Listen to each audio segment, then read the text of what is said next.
for Sam to rest.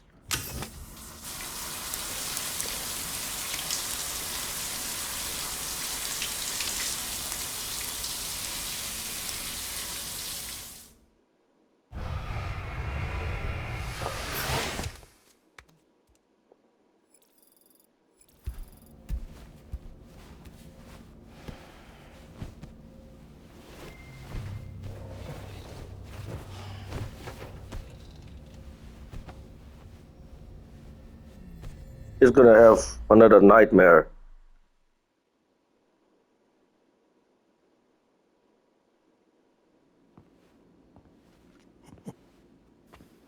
It's been too long, Sam.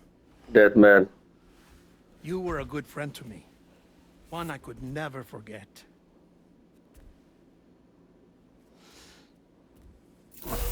Which is why I took steps to ensure that this message would only play upon your arrival. The sensors were set to scan for your biometric data. A simple enough trick.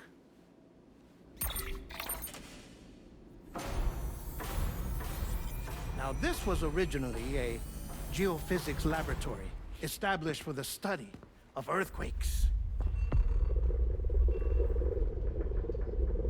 Everything about this game is just sophisticated. And for that reason, it holds a wealth of documentation on gatequakes, tar currents, and placates. As well, I discovered, as research data on the other side. Now, what I'm about to tell you, I learned after I came to this place.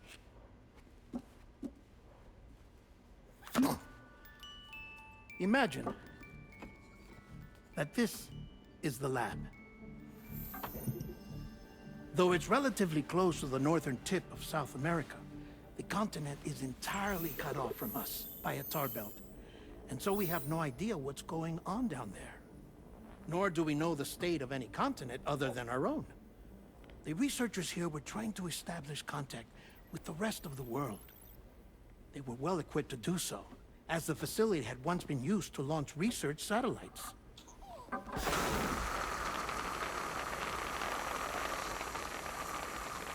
So they tried launching a variety of probes and drones in the hope of obtaining observational data,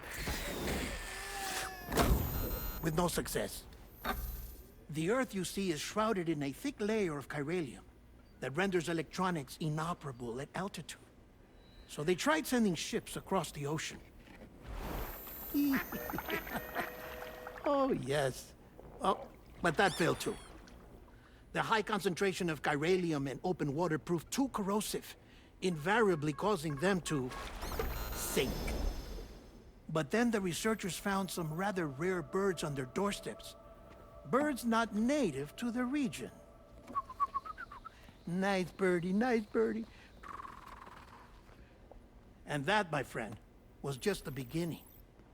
Not far from the lab, they discovered a strange anomaly.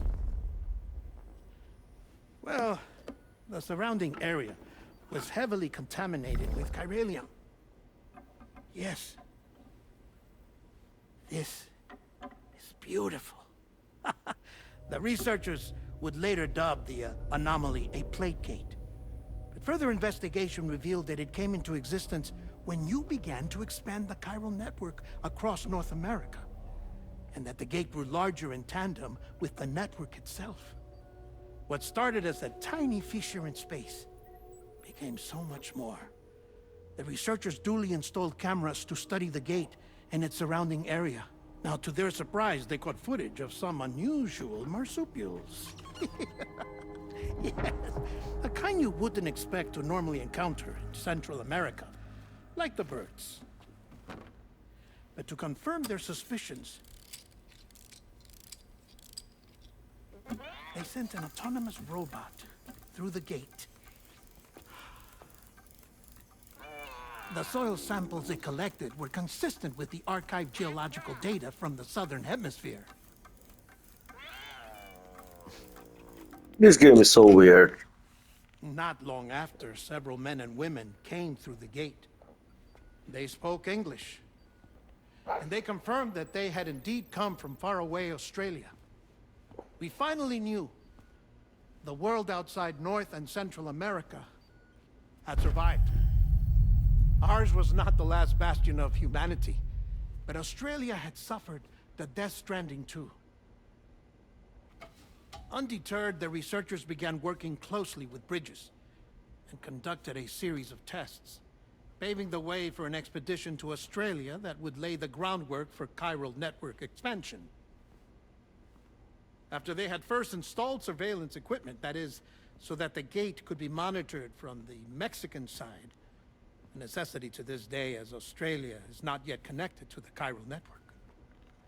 The UCA may not have dreams of conquest and control, but they aren't about to let just anyone use the gate. Indeed, that's one of the reasons they were so determined to connect Australia to the network in the first place.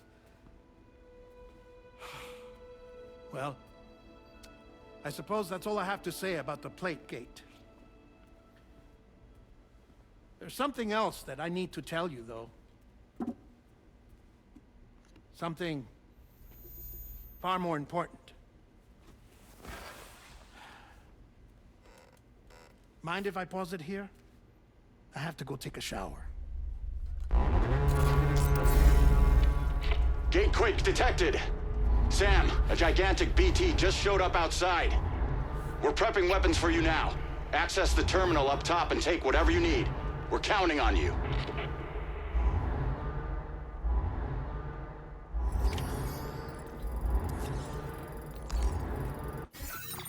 Alright, so Sam Porter is a very busy man. Very, very busy man. Alright guys, thank you so much for watching. You guys are super awesome. See you soon.